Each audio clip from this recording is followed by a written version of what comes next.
الحمد لله رب العالمين والصلاة والسلام على سيد الأنبياء والمرسلين أما بعد فأعوذ بالله من الشيطان الرجيم بسم الله الرحمن الرحيم الحج أشهر معلومات فمن فرض فيهن الحج فلا رفث ولا فسوق ولا جدال في الحج صدق الله مولانا العظيم ونحن على ذلك لمن الشاهدين والشاكرين والحمد لله رب العالمين يا رب صل وسلم دائما أبدا على حبيبك خير الخلق كلهم هو الحبيب الذي ترجى شفاعته لكل هول من الأهوال مقتحم اللهم صل على محمد وعلى آل محمد كما صليت على إبراهيم وعلى آل إبراهيم إنك حميد مجيد اللهم بارك على محمد وعلى آل محمد كما باركت على إبراهيم وعلى آل إبراهيم إنك حميد مجيد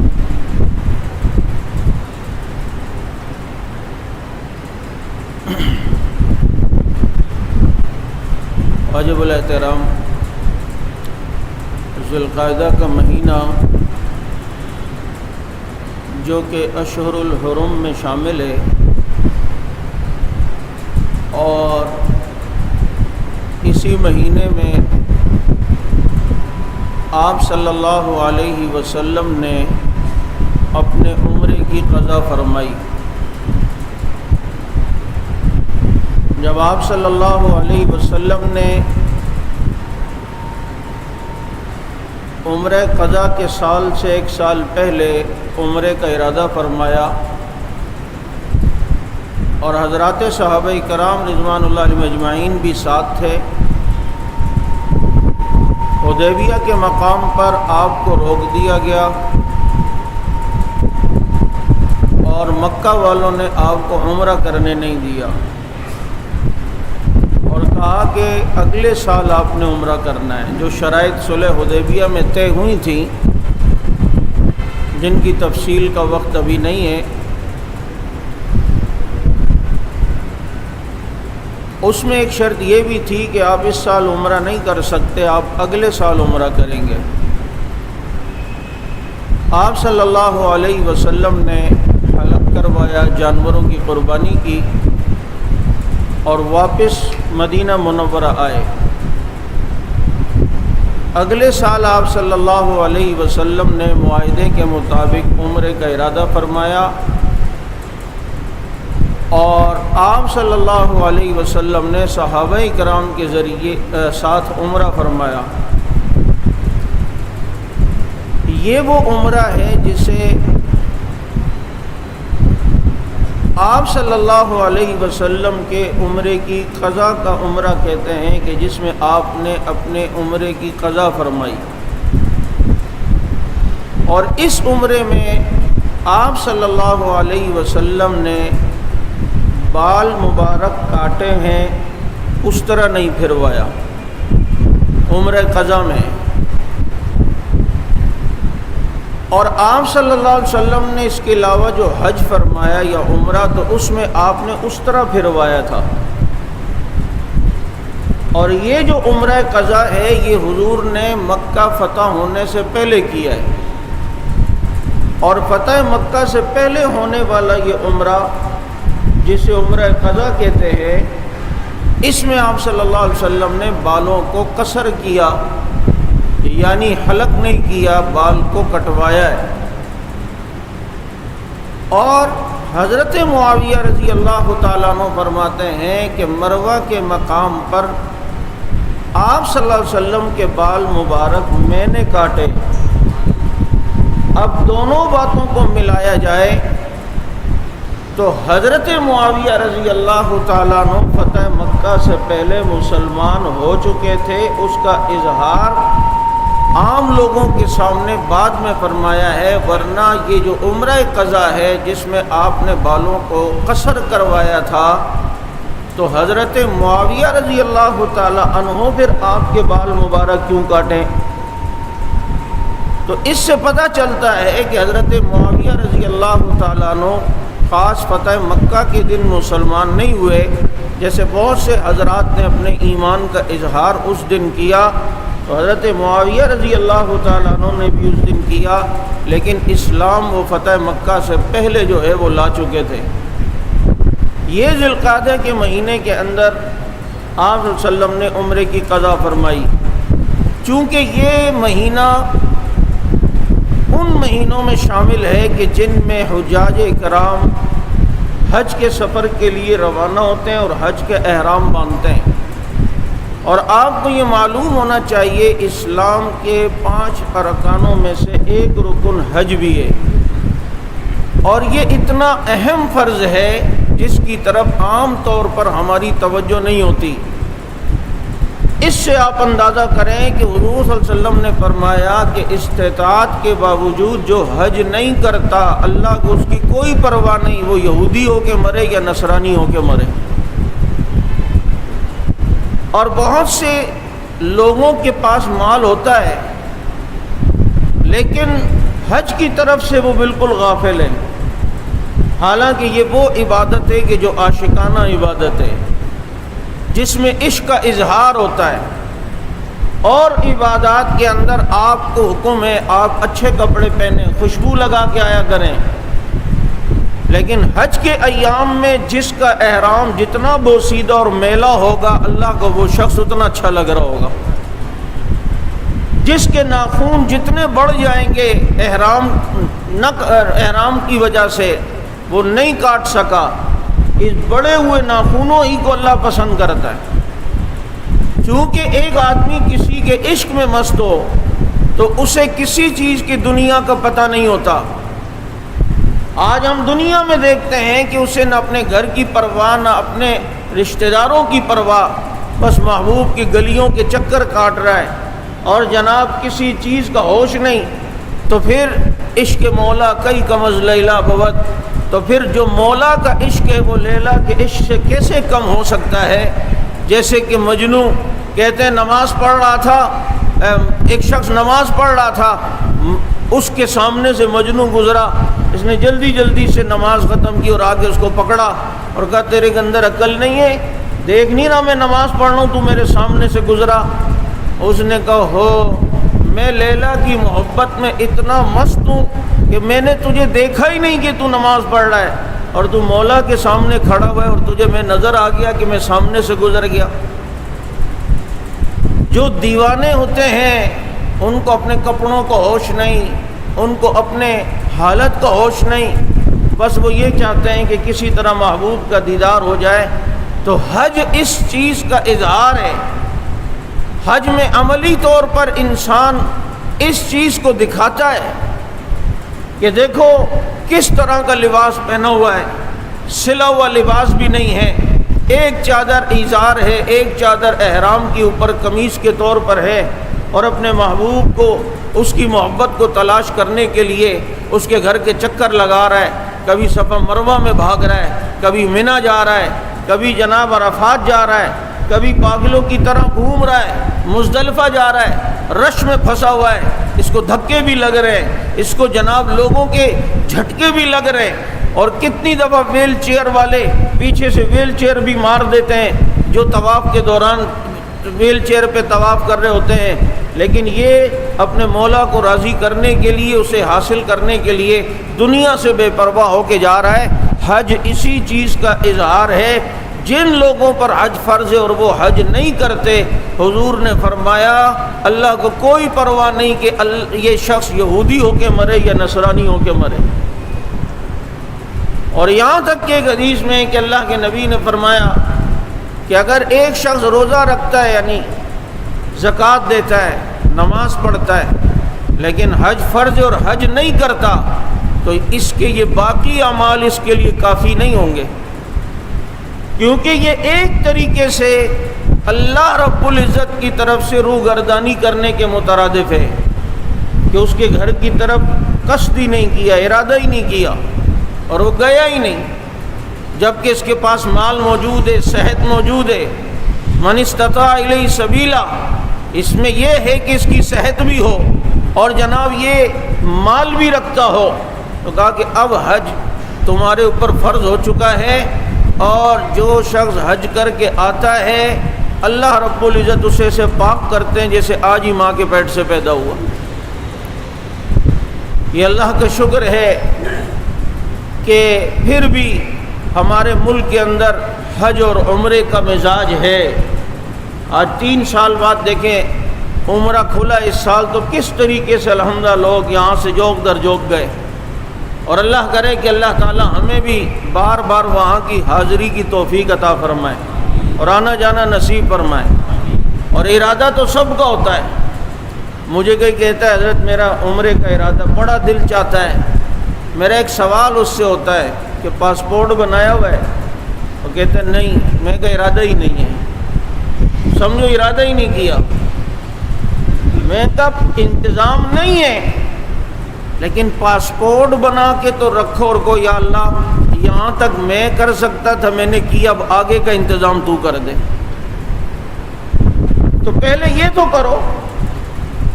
ہمارے ایک بزرگ وہ ترغیب دیتے تھے کہ جو لوگ کہتے ہیں نا ہمارے پاس انتظام ہی نہیں ہے، پتہ نہیں کیسے حج پہ جائیں گے، کیسے عمرہ پہ جائیں گے، وہ فرماتے تھے ایک پیٹی گلک یا کوئی ایسے مٹکا ٹائپ کا بند کر کے اس کو رکھو گھر پہ، اور روزانہ یا 1-2 دن بعد تھوڑے تھوڑے پیسے ڈالو جو مرضی، اور حج کی نیت سے،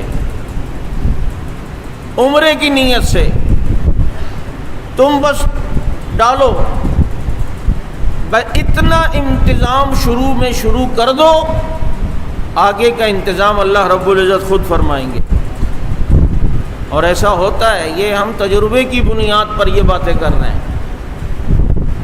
کہ پہلے تو پاسپورٹ بنائیں، اور اس طرح کا سسٹم جو میں نے کہا تھوڑے تھوڑے جمع کرنے کی نیت سے کرنا شروع کر دو. تو پھر وہاں تو مسئلہ یہ ہے کہ قبولیت کے ساتھ آدمی جاتا ہے، ورنہ دولت والے تو بہت ہیں، پیسے والے تو بہت ہیں، لیکن ایک طلب ہو، ایک تڑپ ہو، تڑپے تو آدمی چلا جاتا ہے. تڑپ نہیں ہے، طلب نہیں ہے، تو وہاں جا کے بھی بے طلبی دکھاتا ہے. ہمارے ساتھ ایک شخص، اس کا 21واں حج تھا، لیکن افسوس کہ نماز بھی نہیں پڑھتے تھے حضرت.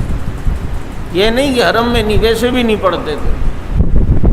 تو اس طرح کی بے طلبی جس کے دل میں ہو تو وہاں جا کے بھی بے طلبی ہوگی. لیکن شیخ سعدی رحمۃ اللہ علیہ نے لکھا ایک چونٹی کے دل میں تمنا آئی کہ میں اللہ کے گھر کو دیکھوں اور وہاں کا طواف کروں. راستے کے دریا، راستے کے صحرا اور پہاڑ یہ کیسے کراس کرے،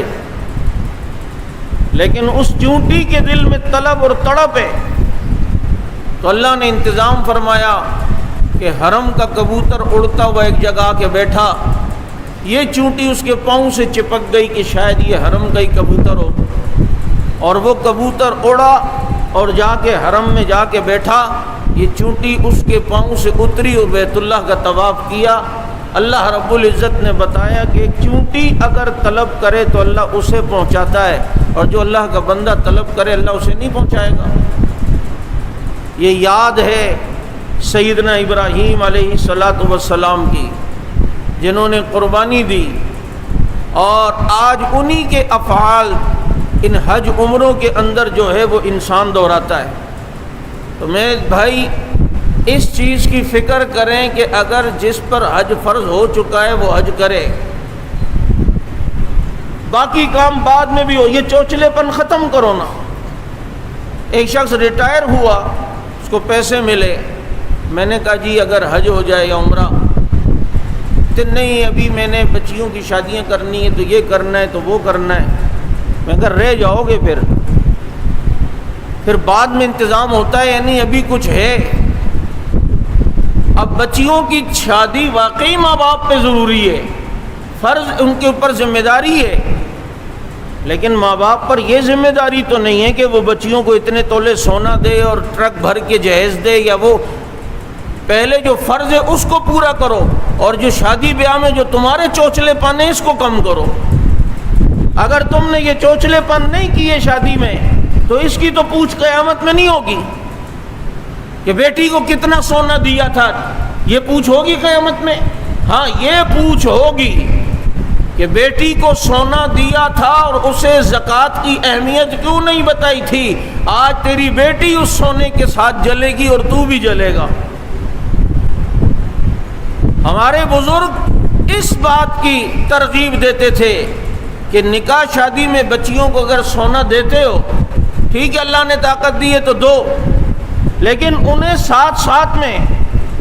اس سونے کی زکوٰۃ دینے کی ترغیب بھی کرو، ورنہ لاشعوری طور پر باپ اپنی بیٹی سے کتنی بڑی دشمنی کر رہا ہے اسے پتہ بھی نہیں ہے کہ یہ بیٹی اگر سونا باپ کی طرف سے لے کے جاتی ہے اور باپ نے اس کی تربیت نہیں کی ہوئی کہ جی زکوٰۃ بھی ہوتی ہے، اب یہ سونا قیامت کے دن جس کی زکوٰۃ نہ دی گئی ہو، حدیث میں آتا ہے اسے تپا کر اس کے جسم پہ لگایا جائے گا۔ بتاؤ ہم نے اپنی اولاد کے ساتھ اچھائی کی ہے یا برائی کی ہے؟ اور کرتے بھی کیوں ہیں کہ خاندان میں دکھانا ہے۔ ہمارے ہاں مصیبت تو سب سے بڑی جو دکھلاوا پالیسی ہے یہ ختم نہیں ہوتی کہ جی پتہ چلے کہ ہم نے اتنا کچھ دیا ہے، اتنا کچھ دیا ہے، ورنہ جو سادگی نام ہی اسی چیز کا ہے۔ یہ نہیں ہے سادگی کے برے کپڑے پہننا پھٹے ہوئے، نہیں، جو چیز دستیاب ہے اچھا پہنو، لیکن موقع پر اگر جو چیز دستیاب نہ ہو سکے اور جیسی ملے ویسے ہی پہن لو اور تمہارے اوپر ٹینشن بھی نہ ہو، اس کو سادگی کہتے ہیں۔ سادگی کا مفہوم ہی ہم غلط سمجھیں کہ ایک آدمی ہے، اس کو اللہ نے دیا ہے تو اما بنعمت ربی کا فحدث، اللہ کی نعمتوں کا اظہار کرے، اچھا پہنے، اچھا کھائے، لیکن ابھی کسی موقع پر جانا ہے اور میچنگ کی چیز اسے نہیں مل رہی تو ٹینشن نہ کرے جیسے عورتوں کو ہوتی ہے، بھائی نہیں شادی ادھر گاڑی تیار ہے، نہیں ابھی آپ جائیں بازار قریب ہی اور اس طرح کے یہ لے کر آئیں، نہیں میرا شوق خراب ہو، یہ سادگی کے خلاف ہے۔ آدمی جا رہا ہے، جاتے ہوئے جناب کوئی چھینٹے ویٹے لگ گئے، کوئی داغ لگ گیا، کپڑے صحیح تھے اس نے دھو دیا لیکن داغ کا نشان نظر آ رہا ہے، اب اسے ٹینشن، یہ واپس جائے، نہیں یار میں نہیں، میرے کپڑے سے اب یار اچھا نہیں لگ رہا، یہ سادگی کے خلاف ہے۔ کیا وہ ہو گیا تو کیا کریں بھائی، ہو گیا تو ٹھیک ہے، نو ٹینشن، مجھے کپڑوں کی وجہ سے عزت تھوڑی ملتی ہے۔ اس نے پہنے تو صحیح لیکن اچانک اس طرح کا حادثہ ہو گیا، اوپر سے جا رہا ہے، بعض دفعہ یہ کالے شیعہ جو کالے کوے جو ہوتے ہیں یہ ہمیشہ سفید کپڑے والوں کے اوپر ہی جو ہے نا بیٹ کرتے ہیں، اب کوے میں بول رہا تھا تو وہ آدمی نے صاف کر دی لیکن داغ باغ پھر بھی نظر آ رہا ہے، پاک کر دیا۔ اب ٹینشن نہ ہو اس کی کہ اسی کو دیکھ رہا ہے اور اسی پہ ٹینشن ہے، یار کیا ہوگا، یہ چیز سادگی کے خلاف ہے۔ تو نکاح شادی اس کے بچوں پہ خرچ کرو، لیکن جو تم سے اس کے متعلق پوچھ نہیں ہے اتنے معاملے میں کرو، لیکن حج کی تو پوچھ ہے نا کہ استطاعت تھی تو کیوں نہیں کی۔ ہم اپنے یہ جو دیگر معاملات میں جو خاندان میں ناک اونچی کرنے کی، سنو خاندان میں ناکیں اونچی نہیں ہوتی ہیں، تو میں نے سونے کا نوالا بھی کھلاؤ ان کی، پھر بھی جناب کوئی نہ کوئی بات ہوتی ہے، کوئی نہ تو بہانہ کوئی نہ کوئی بنا کے جائے گا۔ تو شادی کی تقریب، بعض لوگوں کا ایک عجیب مزاج ہوتا ہے، انہوں نے آنا ہوتا ہے دعوت یہ کسی جگہ تو صرف گند کرنے کے لیے، واپسی پہ منہ بنا کے گلا کر کے کوئی نہ کوئی بہانہ بنا کے، اور کوئی نہیں، میٹھا نہیں ملا ہمیں، ابے بھوکے نہیں ملا، تو یہ چیز تو اظہار کر کے تو اپنی عزت دکھا رہا ہے یا اپنی حقیقت دکھا رہا ہے؟ بعض لوگوں کا میں نے کہا مزاج ہے، اب جی ایک دعوت میں ایک صاحب، کھانا بھی ٹائٹ ہو گیا، میٹھا بھی مل گیا سب کو، اب جاتے ہوئے کچھ دینا بھی تھا، دولہے کو تھا جیب میں کچھ نہیں، اب ان کی گھر کی چھت کے اوپر دوڑنے لگ گیا، اب گھر والوں نے کہا اوپر کون ہے، آواز بھائی کون ہے، وہ نیچے سے، اچھا اب ہم کون ہو گئے، یعنی کہ اب ہم کون ہو گئے؟ یعنی ہم غیر ہو گئے، پوچھ رہے کون ہیں؟ جاؤ میں جا رہا ہوں، مزے کرو اپنے، اب ہم کون ہو گئے؟ ہمیں پہچانتے بھی نہیں ہیں۔ تو دیکھو جس کے اندر ہے ہی ٹیڑھ پن، اس نے تو یہ کرنا ہے۔ لیکن ہمارے یہاں دکھلاوا پالیسی، قبر سامنے، یار مردے کو دفنا بھی رہے ہوتے ہیں نا، تو ادھر سے ایک بولے گا مٹی ڈالو، اچھا وہ پتھر وہاں کرو، زور زور سے کیوں بول رہے ہیں؟ اس کو پتہ چلے میں بھی آیا ہوا ہوں، میں بھی یہاں موجود ہوں۔ یہ جو کر رہے ہوتے ہیں، حالانکہ کرنے والے صحیح کر رہے ہوتے ہیں، لیکن اس نے اپنا حصہ آوازیں دے کے ملانا ہوتا ہے۔ یہ سارے چوچلے پن جو ہوتے ہیں، یہ دکھلاوے، اور پھر اس کی وجہ سے ہم اپنے اعمال بھی سارے خراب کرتے ہیں۔ اس پہ نیکی تو ہمیں ملتی نہیں ہے۔ نیکی کی نیت سے چلے جاؤ،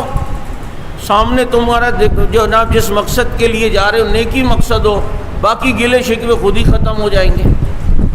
تو میں عرض یہ کر رہا تھا کہ بہت سے لوگ بچیوں پیسے ہوتے ہیں، لیکن جی بچیوں کے اس پہ لگانے کو ترغیب دو۔ حج فرض ہے، پہلے اس کو کرو، بچیوں کی شادی سادگی سے کر دو۔ دونوں کام ہو گئے یا نہیں ہو گئے؟ اب اپنی ناک بچانی ہے یا قیامت کے دن اپنے کو پورا کا پورا بچانا ہے، یہ فیصلہ آج دنیا میں ہمیں کرنا ہے۔ تو بہت سی چیزیں ایسی جو میں کہا کرتا ہوں نا، آپ صلی اللہ علیہ وسلم نے حضرت زینب سے جب نکاح کیا تو آپ صلی اللہ علیہ وسلم نے پرتکلف ولیمہ فرمایا، کیونکہ گنجائش تھی تو پرتکلف ولیمہ، کیونکہ ہمارے نبی امیروں کے بھی نبی ہیں، تاکہ امیروں کے لیے ایک راستہ ملے کہ اگر اللہ نے پیسہ دیا ہے اچھا ولیمہ کر سکتے ہو، لیکن غریبوں کے بھی نبی ہیں۔ جب حضرت صفیہ سے نکاح ہوا تو آپ صلی اللہ علیہ وسلم کا ولیمہ کیسا ہے؟ کوئی صحابہ اپنے گھر سے کھجور لائے، کوئی صحابی اپنے گھر سے پنیر لائے، کوئی روٹی لائے، اور اس ولیمے میں گوشت نہیں تھا اور حضور کا ولیمہ چل رہا ہے۔ بتا دیا کہ یہ جب نہیں ہے تو نہیں ہے تو ہے۔ اس زندگی میں سکون بھی ہے جس میں انسان تکلفات میں نہ پڑے۔ آج مہمان نوازی کیوں مشکل ہو گئی ہے؟ پہلے کیوں آسان تھی کہ مہمان آ گیا، اس کے سامنے کھجوریں رکھ لی وہ اسی پہ خوش، اس کے سامنے کوئی دال رکھ لی وہ اسی پہ خوش۔ اب مہمان بوجھ اس لیے لگتا ہے کہ یار اگر اسے مرغی نہیں کھلائی تو یہ کہے گا اچھا گئے تھے تو دال پکی ہوئی ہے۔ مجھے ان لوگوں کی دعوت میں بڑا سکون اور مزہ ملتا ہے جن کے یہاں اچانک گئے اور ان کے یہاں جو بنا ہوا ہو وہ دسترخوان پہ لا کے رکھیں۔ اس کھانے میں جو مزہ ہے نا وہ پرتکلف کھانوں میں بھی نہیں ہے، کیونکہ وہ اخلاص سے ہوتا ہے، کسی کو تکلیف دیے بغیر ہوتا ہے۔ اس لیے کہیں اچانک تو ان کو پہلے کہتے جو پکا ہے وہی لانا ہے، یہ بتا رہے ہیں، اسی میں ہماری خوشی ہے۔ لیکن ہم نے کیا ادھر چوچلے پن یہاں بھی۔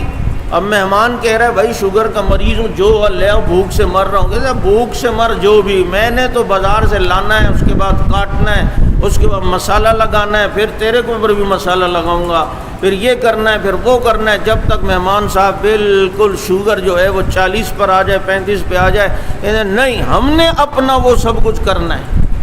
تو اس میں مہمان کا اکرام تو نہیں ہے۔ تو کبھی کبھی یہ باتیں بھی سنا کرو اور سمجھا کرو، تاکہ زندگی کے اندر معاشرت، ہمارے اندر جو ہے آداب المعاشرت ہمیں پتہ چلے کہ کیا ہے۔ تو میرے دوستوں میں یہ عرض کر رہا تھا کہ اپنی باقی چیزوں سے پیسے بچا کر حج کی ضرور انسان کوشش کرے، اور اس کی اگر کوشش نیت دل میں ہو، تڑپ ہو، اذان کا جواب دیا کریں، اذان کے بعد درود شریف پڑھ کے لبیک اللہم لبیک لبیک لا شریک لک لبیک ان الحمد والنعمت لک والملک لا شریک لک، یہ تلبیہ پڑھا کریں، پھر اذان کے بعد کی دعا پڑھا کریں۔ اذان کے بعد تلبیہ کا ایک عمل ہے جو ہمارے بزرگوں نے بتایا ہے، یہ پڑھا کریں، اس کی برکت سے اللہ تعالیٰ بیت اللہ کی زیارت کی توفیق عطا فرمائیں گے۔ اور بالکل آسان عمل ہے، کتنوں کو بتایا، اللہ نے کیا، انتظام ہوا ہے اور پتہ ہی نہیں چلتا۔ اس لیے حج اسلام کے اراکین میں سے ایک رکن ہے اور اہم رکن ہے، اور ضرورت اس بات کی ہے کہ ہمارے یہاں جب کوئی آدمی حج پہ کوئی جائے تو پہلے حج کے مناسک سیکھ کے جائے، تاکہ وہاں جا کے گڑبڑ نہ کرے، وہاں جا کر حج صحیح طرح ہو، شرائط پوری ہوں۔ اور جو حج کے آداب ہیں وہ اسے پتہ ہوں۔ حرم کوئی معمولی جگہ تو نہیں ہے، یہ حرمین شریفین، یہاں میرے نبی کے قدم لگیں، یہاں پر قرآن اترا ہے، یہ وہ جگہیں ہیں جن کو اللہ رب العزت نے وہ شرف اور وہ مقام دیا ہے کہ جس شرف اور مقام کو انسان حاصل کر لے تو اس کا خاندان بھی اس پر ناز کرتا ہے اور دنیا اس پر فخر کیا کرتی ہے۔ اور قربان جائیے حضرات صحابہ کرام رضوان اللہ علیہ مجمعین پر، بات وہی ہے، ہماری سوئی آ کر یہیں اٹکتی ہے کہ ہم آج مدینہ دیکھتے ہیں خوش نصیب ہیں، اور جو مدینے میں بیٹھ کے مدینے والے محمد کو دیکھتے تھے وہ کتنے خوش نصیب تھے۔ آج ہم بیت اللہ کو دیکھتے ہیں تو خوش نصیب ہیں، اور جو بیت اللہ میں بیٹھ کر چہرہ رسول اللہ کو دیکھتے تھے وہ کتنے خوش نصیب ہیں۔ اور وہ منظر ہی پھر کچھ اور ہوتا ہوگا کہ سامنے بیت اللہ اور ادھر سامنے چہرہ رسول اللہ۔ جبھی تو عبداللہ ابن سلام رضی اللہ تعالیٰ عنہ جب اسلام لانے کے لیے پتہ چلا جی مکے میں کوئی نبی ہیں، تو وہاں سے پائے اپنے علاقے سے مکہ مکرمہ، تو ابو جہل اینڈ کمپنی یہ پہلے سے اجنبیوں کو دیکھتی تھی تو پکڑ لیتی تھی اور ان سے باتیں کرتی، کھانا کھلاتی، اور کہتے کیسے آنا ہوا، اور وہ کہتے ہم یہاں سنا نبی آئے ہیں ان سے ملنے آئے، تو یہ پہلے سے کان بھرتے نہ جانا او بھائی وہ تو یوں ہیں۔ عبداللہ ابن سلام رضی اللہ تعالیٰ عنہ کو بھی انہوں نے ایسے ہی کہا، بہت پریشان ہوئے کہ اتنے دور سے آئے اور اس کے علاقے والے اسے کیا کہہ رہے ہیں، اور ان کی رائے تو ان کے متعلق کچھ اور ہے۔ جانے کا ارادہ کیا لیکن دل میں اللہ نے ایک بات ڈالی، اس نے کہا یار اتنے دور سے آیا ہوں، چلو جیسا بھی یہ دیکھ تو لوں، ایک نظر دیکھ تو لوں جیسا بھی ہو، تاکہ میں کسی جگہ جاؤں اور بات ہو تو میں کہوں ہاں یار دیکھا ہوا ہے۔ بس پتہ پوچھا، پتہ چلا کہ حضور بیت اللہ میں ہیں۔ اب آپ صلی اللہ علیہ وسلم وہاں ہیں، عبداللہ ابن سلام آئے، پیچھے بیت اللہ اور سامنے چہرہ رسول اللہ، منظر ہی کچھ اور ہوگا۔ جیسے ہی نظر پڑی ایک دم دل سے آواز نکلی، خدا کی قسم اتنا خوبصورت چہرہ جھوٹے کا نہیں ہو سکتا، اتنا حسین چہرہ کسی جھوٹے کا نہیں ہو سکتا، اور کلمہ پڑھ کے جو ہے وہ مسلمان ہو گئے۔ تو میرے دوستو یہ خوش نصیبیاں اللہ رب العزت نے واقعی صحابہ کو دیں، لیکن اس کی کچھ جھلکیاں اور کچھ برکات آج بھی اللہ نے رکھی ہیں۔ آپ صلی اللہ علیہ وسلم نے فرمایا جس نے میرے قبر کی زیارت کی وہ اس کے لیے میری شفاعت واجب ہو گئی، جو میرے روضے پر آ کر میری قبر کی زیارت کرے شفاعت واجب ہو گئی۔ کم از کم وہاں جا کر روضے مبارک پر سلام پیش کر کے اپنی آواز تو حضور کو سنا سکتے ہیں، اور وہاں سے وعلیکم السلام کا ایک جواب آ گیا نا، ہماری زندگی سنور گئی، ہمارا بیڑا پار ہو گیا کہ حضور صلی اللہ علیہ وسلم نے دعا دی ہے۔ تو آج ضرورت اس بات کی ہے کہ جتنے ارکان ہیں اسلام کے ہم سب پر عمل کرنے کی کوشش کریں، اور اسی لیے چونکہ حج ایک مشکل عمل ہے تو زندگی میں ایک بار فرض کیا گیا ہے کہ زندگی میں ایک بار حج فرض ہے، جس نے ایک بار کیا تو اس کے اوپر سے فرض اتر گیا۔ اور ہمارے ایسے لوگ ہیں جنہوں نے کئی سال، امام ابو حنیفہ رحمۃ اللہ علیہ نے تقریباً 55 حج کیے ہیں۔ آج بھی ہمارے ساتھ ایک صاحب تھے، وہ کا 22واں حج چل رہا تھا اس بزرگ کا۔ اللہ تعالیٰ جسے توفیق دے، علماء نے لکھا ہے کہ جب ابراہیم علیہ السلام نے بیت اللہ کی تعمیر کی نا، اور کہا کہ حجر اسود پہ کھڑے ہو کے بلاؤ لوگوں کو، کہا اللہ ادھر تو کوئی نہیں ہے،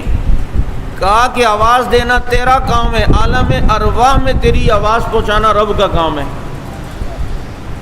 اور بھئی ابراہیم علیہ السلام نے بلایا تو اس وقت جن کی روحوں نے جتنی بار لبیک پڑھا، اللہ تعالیٰ اسے اتنی بار وہاں کی زیارتوں کی توفیق عطا فرمائیں گے۔ تو اس لیے میں نے حج پر یہ گفتگو کی کہ ایام حج شروع ہونے والے ہیں، اور یہ ایک اہم فرض ہے،